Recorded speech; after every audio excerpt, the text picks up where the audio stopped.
Graça e paz a todos. Saúdo também aqueles que nos acompanham pelo YouTube. Nosso desejo é que a palavra do Senhor fale profundamente ao nosso coração. Falar mal, isso é normal? Como você reage a maledicências? Falar mal de outras pessoas é um tema muito recorrente na Escritura. Muitas vezes, tal prática é chamada de maledicência. Em outros momentos, aquele que tem a prática de falar mal de outros é chamado também de maldizente. E além disso, o falar mal é manifesto na Escritura por meio de uma característica do indivíduo que é chamado daquele que semeia contendas. De longe, podemos afirmar que a prática da maledicência, o ser maldizente, o ser semeador de contendas está longe de ser normal ao longo das Escrituras, porque sempre será visto como a prática inerente do tolo, a prática inerente da natureza pecaminosa e carnal. E por meio dessa mensagem, eu quero trazer a cada um dos irmãos uma compreensão sobre a maledicência, sobre o falar mal, e motivos que vão nos fazer se afastar dessa prática em nossas vidas, quer seja comunitariamente pensando ou não. Quero te levar para a segunda, ou melhor, primeira carta de Pedro, capítulo 2. 1 Pedro, capítulo 2. Eu quero mostrar para vocês, a partir desse texto, dando um primeiro motivo do porquê o falar mal de outros deve estar longe de nossas vidas, entendendo essa prática como parte da nossa natureza pecaminosa, a qual é dever nosso nos despir. Vamos para 1 Pedro 2:1 e depois para Colossenses 3, capítulo 5 e 8. Diz assim a palavra do Senhor, 1 Pedro 2:1: deixando, pois, toda malícia, todo engano e fingimentos e invejas e todas as maledicências. A Revista Corrigida traduziu como murmurações. Agora, se você volta comigo para Colossenses capítulo 3, o texto que foi lido na nossa direção, de modo semelhante, o apóstolo Paulo recomenda, verso 5, dizendo o seguinte: mortificai, pois, vossos membros, ou os feitos da vossa carne, da vossa natureza terrena, que são prostituição, impureza, apetite desordenado, vios concupiscências, a avareza, que é a idolatria. Agora, vamos para o verso 8. Despojai também de tudo, ira, cólera, malícia, da maledicência, das palavras torpes da vossa boca. Veja, irmãos, que nesse texto de Colossenses, e a ideia também que Pedro traz, temos um convite de nos despirmos, fazermos morrer a nossa natureza terrena. O que é a natureza terrena? Apesar de sermos cristãos redimidos, apesar de termos um encontro com Jesus, a natureza pecaminosa, a natureza carnal, o homem do pecado ainda está em nós, com todas essas práticas, com a ira, com a avareza, com a tendência à impureza, mas também com a maledicência. Se você observar estes elementos que Paulo menciona aí no verso 5 até o verso 8 de Colossenses 3, são aquilo que no verso 6 desperta a ira de Deus sobre os filhos da desobediência. Ou seja, é a marca daqueles que não são regenerados. mas ainda são tendências que nós carregamos no nosso coração, porque nós seremos livres do homem do pecado apenas quando Cristo nos trazer corpos glorificados. Então, no verso 7, nós andamos outrora dominados por todas essas práticas, mas agora em Cristo, verso 8, nós temos o dever de nos despojar de cada uma delas. E dentre as práticas, dentre os estilos de vida carnais, com as suas práticas mencionadas e listadas nesse texto, no verso 8, nós iremos encontrar a maledicência. A palavra maledicência, no seu original, é a mesma palavra para blasfêmia. Ou seja, nós não blasfemamos apenas contra Deus. É possível termos uma blasfêmia contra o próximo. Porque o que é a blasfêmia? A blasfêmia é todo atentado contra a honra de alguém. Blasfemar ou ser maledicente para com uma pessoa é tentar imputar coisas sobre alguma pessoa que tem em vista descredibilizar o seu caráter, que tem em vista semear dúvidas a respeito da pessoa, que tem em vista pintar uma imagem de suspeita em relação àquele indivíduo. E estes falatórios representam o mesmo conceito de blasfêmia. Que interessante isso. Portanto, a recomendação e a ordem do Evangelho é para que venhamos nos despir dessas práticas. Despojai-vos. A palavra despojar-se ou despir-se significa literalmente descolar-se. Desgrudar-se de alguma coisa. Imagine que um tanque de piche caiu sobre você. Aquele piche grudento. Cobriu todo o seu corpo. Você já assistiu aqueles desenhos animados, né, que derrama o piche e depois joga as penas de pássaro sobre o indivíduo? Você já viu esses desenhos animados? Já sim, né? Todo mundo velhinho aqui. Esses desenhos são antigos. Viu? Então, imagine só que existe uma grande camada de piche sobre você. Grudento. Isso é a sua natureza pecaminosa. São as tendências de um homem rebelde contra Deus. E a recomendação de Paulo é para que nós desgrudemos diariamente os elementos dessa natureza vil de nossas vidas. No verso 5, perceba o aspecto de continuidade, fazendo morrer a nossa natureza terrena. Porque nós tiramos um pedacinho e de repente aquela gosma volta para encher aquele lugar. E no outro dia é preciso arrancarmos, nos desgrudar novamente. Isso só vai acabar no dia de Cristo Jesus. Até lá, irmãos, é preciso nos descolarmos de todas as práticas características do homem da iniquidade, do homem do pecado, do homem carnal que habita em nós. Muitas vezes, na vida cristã, nós podemos ter um despojamento seletivo. Nós nos desgrudamos da imoralidade. Nos desgrudamos da injustiça. Nos desgrudamos, ainda que com dificuldade, da ira. Na vida cristã, podemos nos desgrudar da avareza.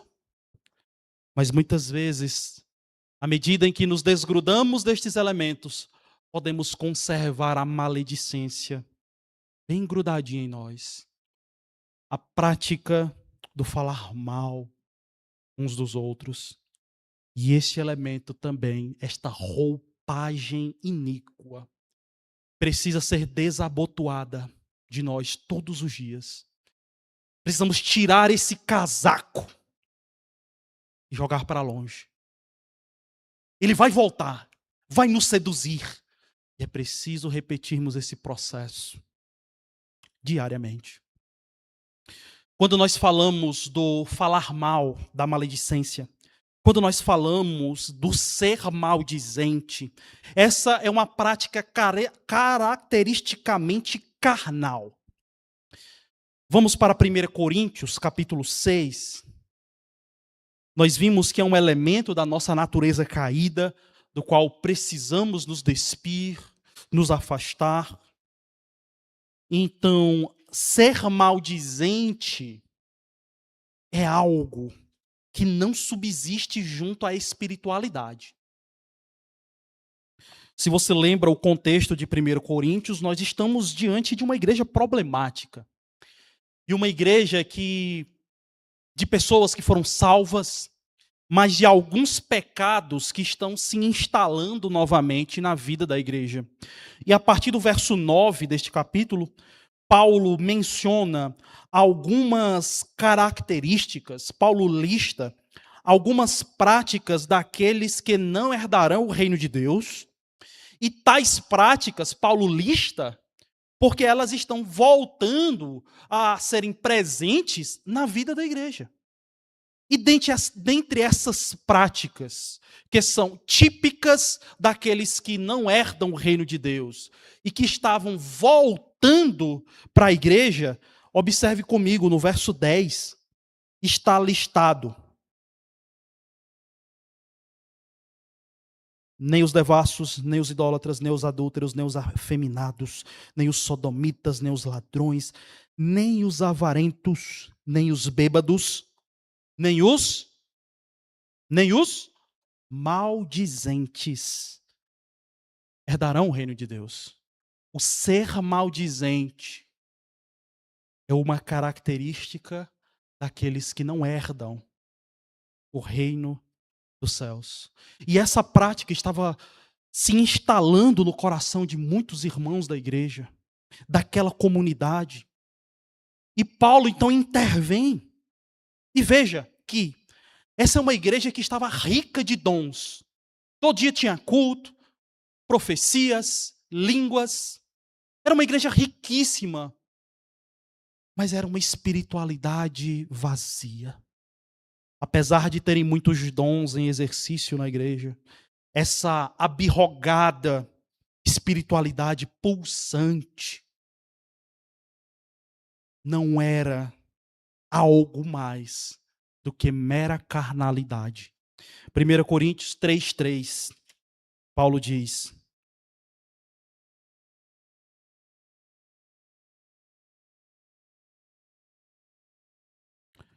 porque ainda sois carnais. Porque havendo entre vós invejas, contendas, dissensões, não sois porventuras carnais e não andais segundo os homens? Paulo está dizendo que apesar daquela espiritualidade, era um povo carnal. Eram maldizentes. E essas maledicências estavam alimentando rivalidades entre irmãos. Isso era sinônimo de carnalidade pura, irmãos. Amados, não existe espiritualidade que subsista a uma vida de falar mal dos outros. Não existe. Muitos, apesar de orarem, apesar de ler a Bíblia, apesar de estarem presentes nos cultos, presentes nos ministérios, presentes nas atuações mais diversas, se carrega os traços da maledicência, se carrega a prática do maldizer, está vivendo uma vida carnal. Então veja que o falar mal uns dos outros está atrelado à natureza pecaminosa, da qual devemos nos despir, mas também é um símbolo de uma vida carnal, daqueles que não herdam o reino dos céus. E o cristão, portanto, é chamado a se afastar, a se desgrudar, a substituir a carnalidade que vem por meio da maledicência pela espiritualidade que vem do desejo de abençoar irmãos, de edificar suas vidas e de encorajá-los.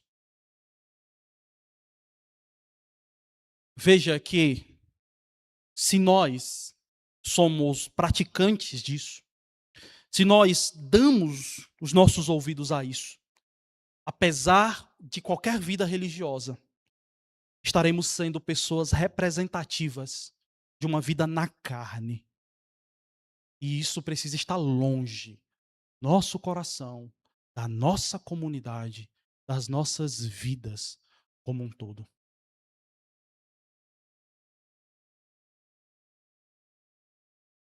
Adicionando um motivo a mais para que o falar mal, esta maledicência, esse maldizer que muitas vezes tenta contra o caráter de alguém, tenta lançar dúvidas sobre alguém, tenta compartilhar notícias sobre alguém. Esta prática, quero adicionar a ela um motivo a mais para nos apartarmos da mesma, mostrando a cada um dos irmãos que é algo que Deus detesta. Vamos para Provérbios, capítulo 6.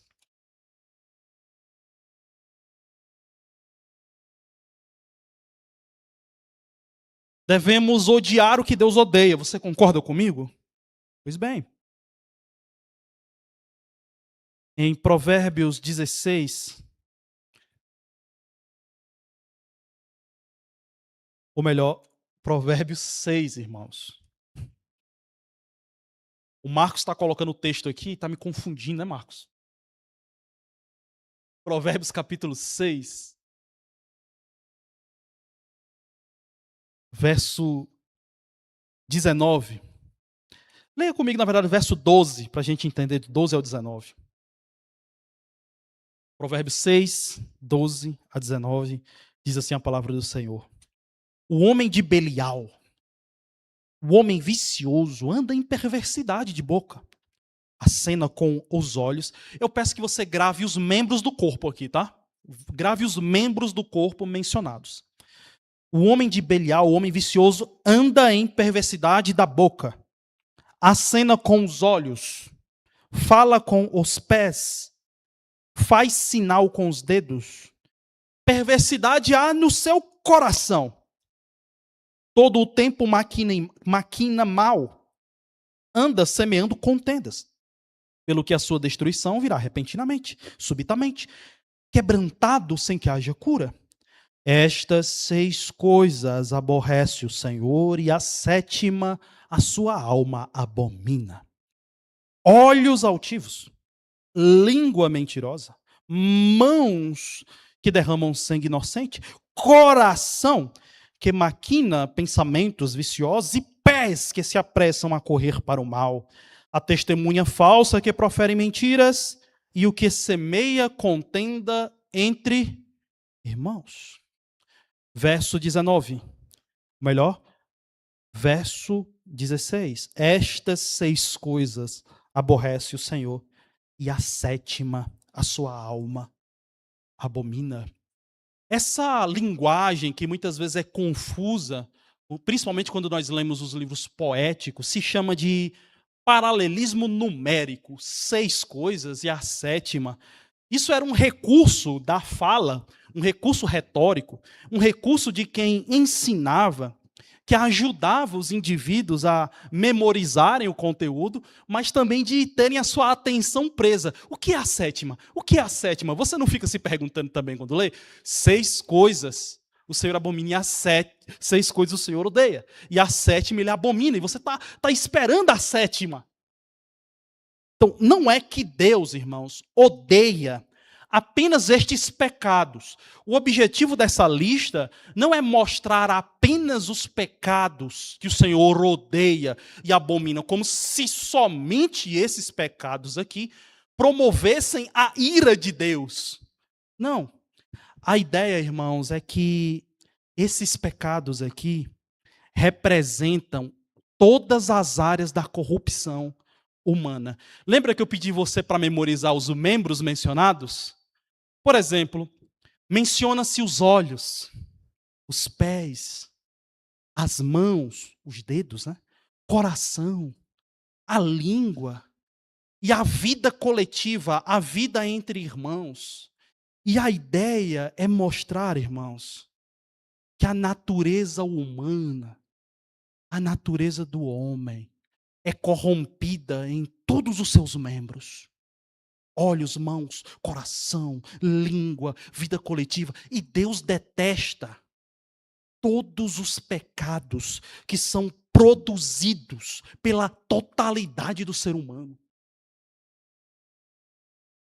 Tudo aquilo que os nossos olhos produzem de mal, tudo aquilo que os nossos pés fazem que desagradam a Deus, tudo aquilo que nossas mãos fabricam, tudo aquilo que o nosso coração maquina, tudo aquilo que provém da nossa língua, a totalidade do ser humano é corrompida e desperta os sentimentos santos de ira e revolta de Deus.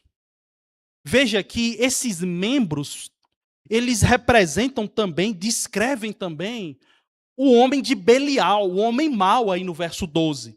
Veja que no verso 12 menciona-se também que esse homem é corrompido em sua língua, em seus olhos, em seus pés, em suas mãos, aí representados pelos dedos, em seu coração e também na vida coletiva, porque ele semeia contendas. O que Deus detesta, irmãos?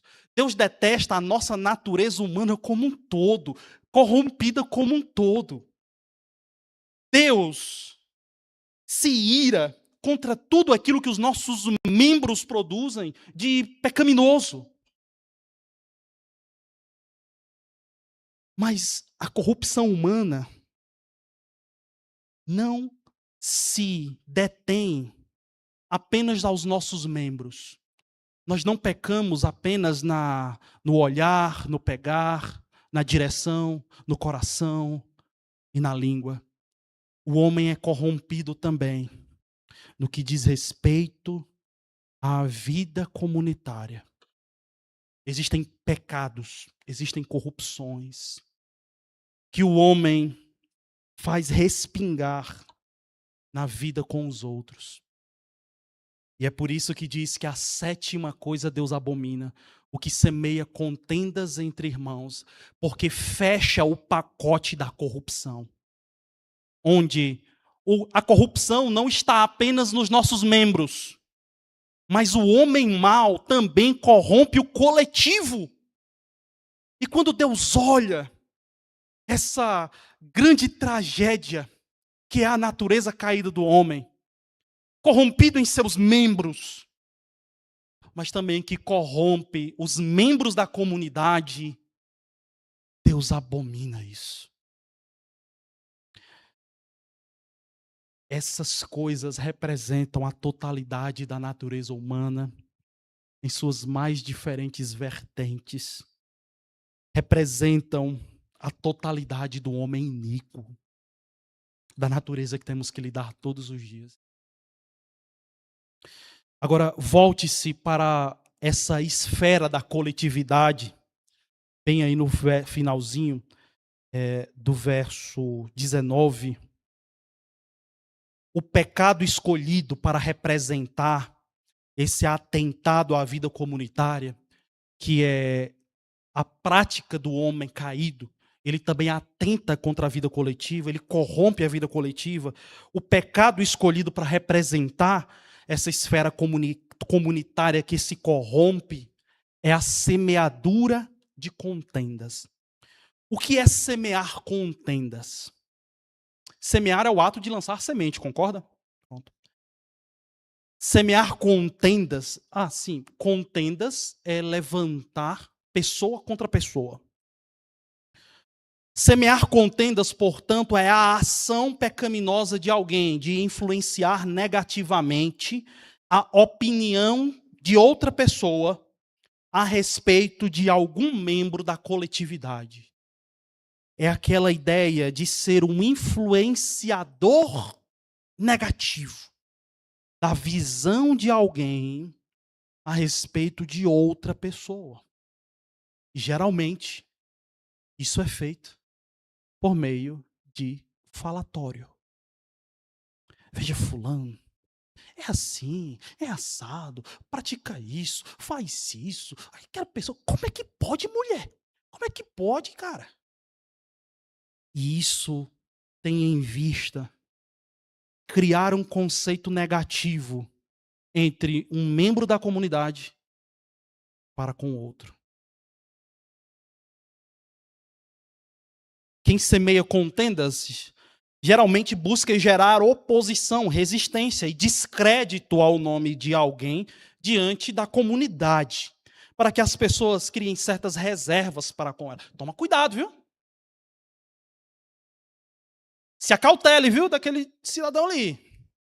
É assim, assado. E a ideia é que a pessoa crie um sentimento de resistência. Isso é semear contendas. Ao invés de comunhão amorosa, o semeador de contendas busca causar um sentimento resistente em relação a alguns. E esse atentado contra a vida coletiva, irmãos, é uma expressão da totalidade da nossa corrupção. Porque não apenas a corrupção está nos nossos membros, mas também nós buscamos corromper a vida coletiva. Buscamos corromper os laços entre a comunidade. E isso é abominável aos olhos do Senhor. Deus olha com desprazer. Deus olha com ira e santa ira. Portanto, amados irmãos, se alguém ou se você próprio atravessa este vale terrível da condição de falar mal, de tentar influenciar negativamente a opinião de alguém quanto a alguma pessoa, olha, você está se colocando numa posição de abominação divina. E eu te digo, se isso não for o suficiente para refrear o seu coração, refrear os seus membros, refrear as suas atitudes, nada mais será.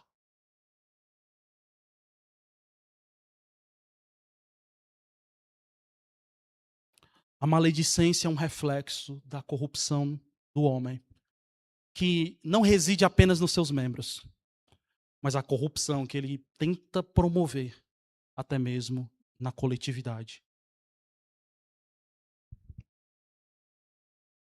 Ainda, irmãos, além destes motivos, eu tenho um terceiro motivo que faz e deve fazer você não promover a maledicência por meio da atenção a ela e nem ser um praticante da mesma. Eu quero mostrar uma terceira razão para o ser maldizente ser uma característica longínqua, afastada, distanciada das nossas vidas. E esse motivo, irmãos, é que falar mal atenta contra a humildade que é reservada aos servos de Deus como ser prática, como ser algo e ser algo que de fato deve estar presente ali. Geralmente, quem se dispõe a falar mal tem um pressuposto muito ruim, que é o pressuposto da superioridade moral e da superioridade espiritual. Se eu falo mal, existe um pressuposto de que eu sou melhor que você. Sou melhor. Em termos espirituais, em termos morais, em termos gerais. E por que isso é estranho à luz das Escrituras? Filipenses, capítulo 2.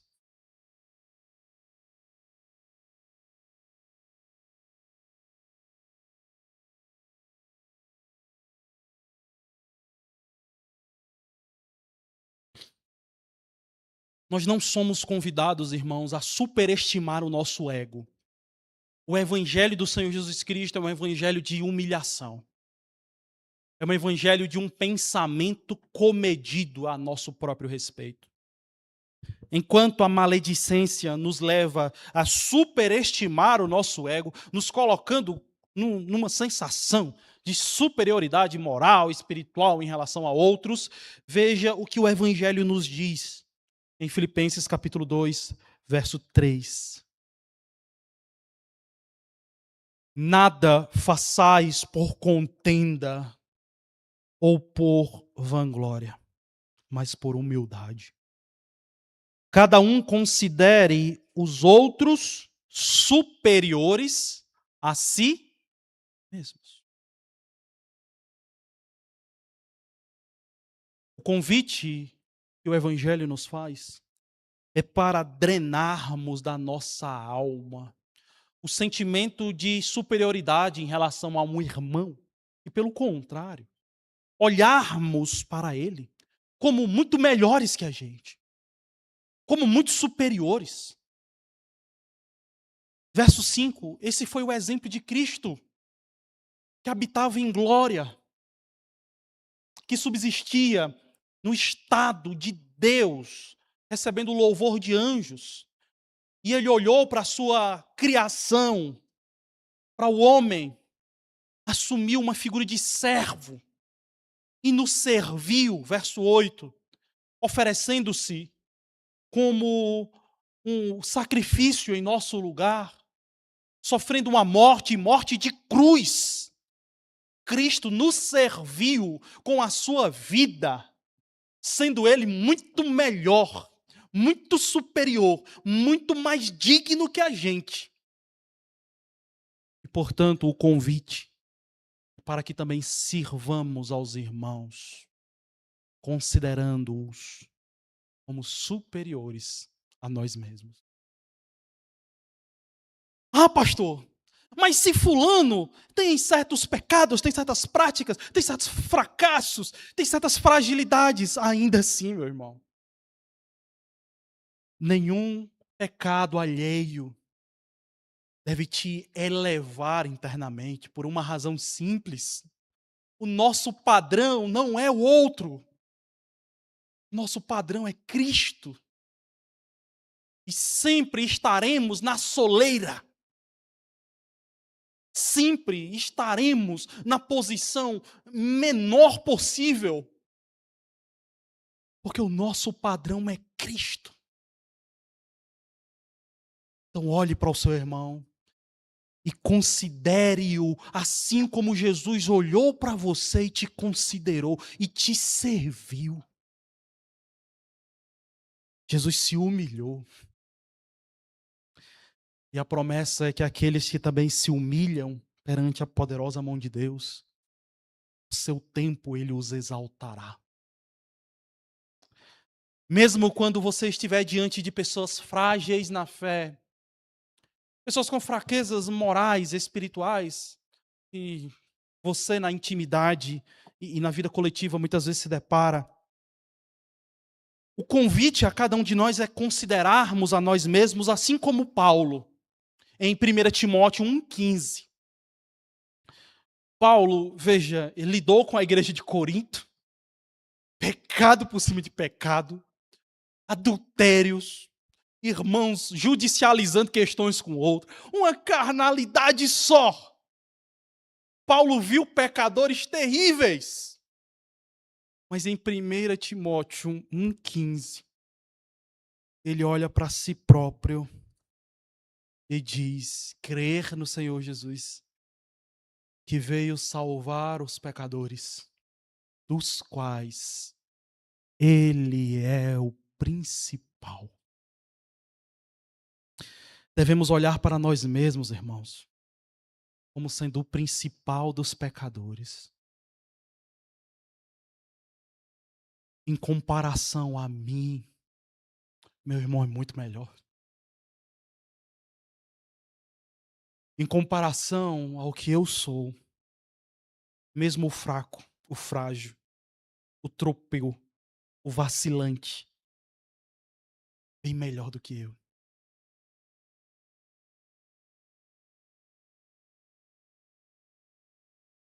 A maledicência faz o contrário. Nos coloca numa posição de nos considerarmos superiores ao outro do qual falamos. Enquanto o Evangelho nos convida a nos considerarmos o principal dos pecadores e os outros como superiores a nós. Irmãos, até aqui eu desejo, e a minha oração é que tenha ficado claro, que a tendência de falar mal do próximo faz parte da nossa natureza humana caída. Nós temos essa tendência, nós temos essa presença, esse impulso. Mas é justamente por ser parte da natureza caída que precisamos combatê-la, que precisamos arrancar, nos afastar, dizer não, nos arrepender quando fazemos, pedir perdão por qualquer conduta dessa natureza. Faz parte da natureza carnal, prejudica a nossa espiritualidade e superestima o nosso ego. Tudo isso, a prática maldizente promove em nossas vidas. Algumas aplicações aqui.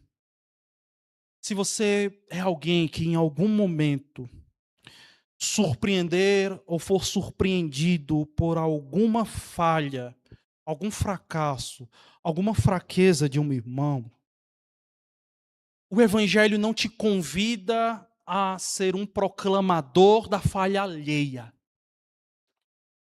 Pelo contrário, o Evangelho te convida a agir como um exortador cheio de ternura, cheio de amor, desejoso de contribuir para que aquela vida seja edificada e supere isto que você visualizou como uma fragilidade. É isso que está lá em Gálatas 6:1. Se você for lá, Gálatas 6:1, essa é a lei de Cristo. Esta é a vontade de Cristo. Gálatas 6:1. Irmãos, se algum homem chegar a ser surpreendido em alguma ofensa, vós que sois espirituais, o que deve fazer? Encaminhai o tal com espírito de mansidão, olhando por ti mesmo, para que não sejas também tentado. O nosso desejo e deve ser a exortação branda, que faça o irmão superar aquela dificuldade. E outra, o espiritual não é alguém que se julga superior, pelo contrário, ele assume e deve assumir que também está sujeito às mesmas falhas e, portanto, vigiará. Vê a diferença? Esse passo semelhante é descrito por Jesus em Mateus capítulo 18, em que ele ensina como lidarmos com irmãos que pecam. O passo não é, se teu irmão pecar, vá anunciar, vá falar para o irmãozinho, vá dizer que vai tomar um café, mas vai falar do outro. Não. Vai ter com ele tu e ele só. Se arrepender, ganhaste teu irmão. O nosso desejo, irmãos, e deve ser o nosso desejo, é que as fraquezas do outro abram para nós a oportunidade de ganhá-lo, de fazê-lo superar, de fazê-lo corrigir, e não de proclamar aos quatro ventos, a ser maledicente e maldizente, talvez gerar contendas na igreja, fazer pessoas formarem opiniões extremamente negativas a respeito de alguém. Se você se identifica como maldizente, se a maledicência tem lhe acompanhado até aqui, entenda, esse é um impulso que não vem do Espírito. Esse é um impulso que vem da sua natureza pecaminosa. Não é algo que vem de Deus. É algo que vem da sua corrupção. Então, e mesmo que o seu coração te engane de que é um compartilhar da situação do outro, né? Porque aí a gente pode orar por ele, a gente pode conhecer a fraqueza, e aí eu vou compartilhar ali com o irmão para ele orar também pelo outro, ainda que essas desculpas espiritualizadas, porém perniciosas, adentrem ao seu coração, você não deve ceder. Deus te deu a capacidade de dominar sua língua. Não se concentre em falar mal. Isso não vem de Deus. Sua busca deve ser a edificação do irmão, não a sua vergonha e descredibilização. Algumas pessoas dizem assim: pastor, como se eu verificar alguma falha, algum fracasso ali na vida do irmão, eu vou exortá-lo? Eu tenho vergonha. Como ele vai reagir? Eu sou assim, eu fico constrangido com isso. Pois bem, irmãos. O meu convite para você é: combata o sentimento de vergonha para a exortação e também combata a falta de vergonha em falar mal. Porque muitas vezes nós temos a vergonha de exortar, mas não temos a vergonha em ser maledicente. Nós não temos a vergonha de falar mal. Então, combata o sentimento de vergonha para a exortação e correção amorosa do irmão e combata também a falta de vergonha em falar mal. Se você tem sido um ouvinte de maledicências, do maldizer, o meu incentivo para você é: não ceda os seus ouvidos ao maldizente. Isso é tornar o pecado do outro o seu próprio pecado. Qual o seu papel? Você está vendo um irmão maldizente. Opa, agora é seu papel corrigi-lo com brandura. Meu irmão, isso não glorifica a Deus. Isso não edifica o irmão de quem estamos falando. Olha, o papel do irmão é em corrigi-lo pessoalmente. É em mostrar, talvez ele não seja nem consciente disso. Então, olha, irmão, eu não quero falar a respeito disso, não me convém, não glorifica a Deus, e o irmão está falhando nesse ponto. Então, oriente a respeito do que deve fazer. Então, se você vê a falha de um, não permita que a falha dele dê um ensejo para você falhar também pela prática da maledicência. Mas se alguém cair em tentação e for maledicente, for falar a você sobre o irmão, sobre não sei quem, não permita que isso também lhe dê ensejo para o pecado. Corrija-o, oriente-o.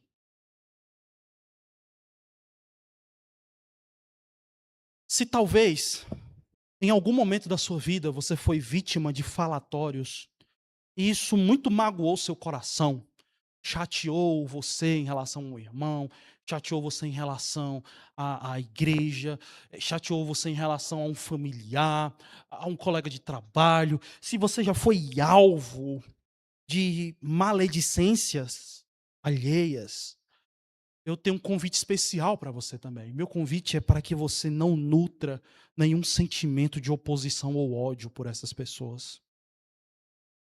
Que você arranque do seu coração a tendência de guardar amargura, rancores. Olhe para essa pessoa e considere-a como superior a ti mesmo. E na oportunidade sirva essa pessoa.